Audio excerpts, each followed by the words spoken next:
Hello and welcome to Film Companion South. In this episode, we're going to be talking about an Tamil indie film called The Mosquito Philosophy, which is available on Cinemapreneur, which is an OTT platform that has a lot of very interesting Indian independent movies. Now, this is not a film about plot, but anyway, if you want the plot, it is about a 40-year-old man. He's a middle-aged man. He has grey in his beard. He's got a paunch.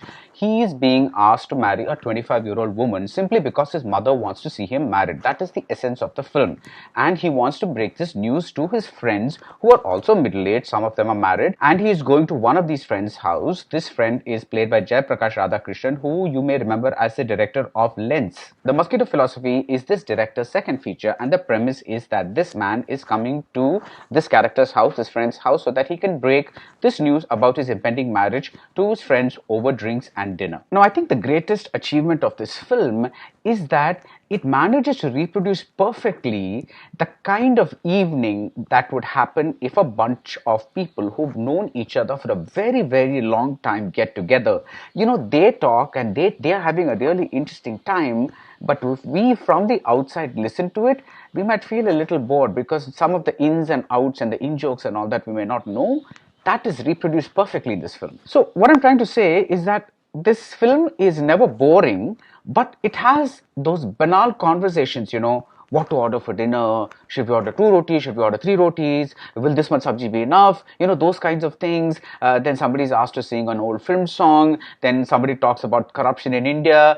This kind of things, which is not exactly film dialogue where everything is about plot and what happens next and oh, I love you and all that. This is not about that at all. Now, Jatin Shankarraj is the cinematographer and he follows this banality in a very deliberate manner, in the sense that, like a very, very indie movie, he lights the apartment with just the lights available in the Jayaprakash Radhakrishnan character's apartment. Like, there are no fancy lights, there are no fancy camera movements. At one part, the camera starts to shake, but that is also during the moment of an argument. But otherwise, this is a very Dogme style, very, very natural, this is more about the event itself, what's happening on screen, than stylizing it and presenting it as cinema. Now, along with this banality, there is a very, very important questions that are asked. Now, I have to warn you at first that this is all from a very male point of view, because the whole story is about a bunch of male friends. Yes, there is a female viewpoint that is also present, but that is not as much as this, simply because it's about 4 men talking and occasionally a wife joins in. So along with those banal conversations, what are these profound conversations? They are about what it is to be married. What does it mean? What do those compromises mean? What do those adjustments mean? Is it better sometimes to just say single?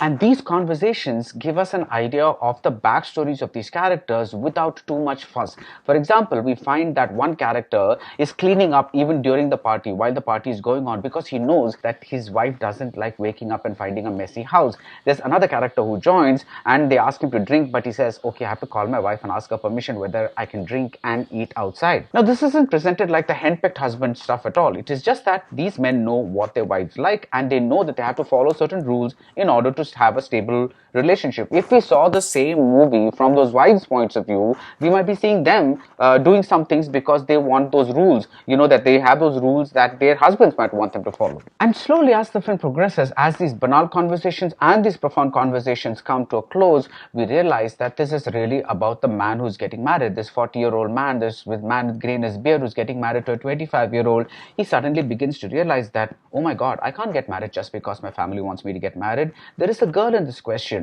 What if she doesn't want this marriage? Even today, it appears that the girl is the very last person who is involved in this question of marriage. The one thing that I could have lived without is the explanation, the decoding of the title, so to speak, by Jayaprakash Radhakrishnan about what is the Mosquito Philosophy all about. I mean, that little bit sounds a bit like a messagey bit, an advicey bit. But again, this messaging is never overt. It's always buried in the events and in the conversations. And I think this is a very, very solid second film from this director. It is also a very, very strong sign that the Tamil indie scene is only getting better. So that's it about Mosquito Philosophy. If you like this video, do subscribe to Film Companion South and see you soon at the movies.